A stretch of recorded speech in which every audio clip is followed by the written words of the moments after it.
Hello everybody, just want to came up and say a few words about the crazy volcano workshop that I decided to create.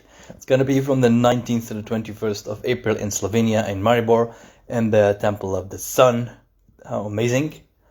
And I was just kind of thinking, what is it about? How to say it in one word? And it's like, yeah, it is about transformation and healing and alchemy and all that stuff, but ultimately it's about being in the flow. Like the lava just flows wherever it needs to flow, and it burns everything that it needs to burn. It doesn't guilt trip itself or shame itself, go like, oh my god, I'm the lava. It just does its thing. It's nature. Volcano doesn't go like, oh my god, what if I hurt someone? Volcano doesn't care. Volcano just is nature.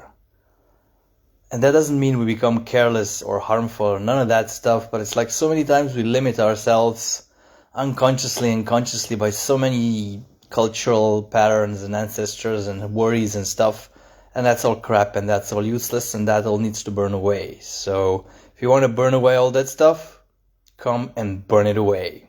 You're welcome. I'll post the link below. See you later. Bye bye.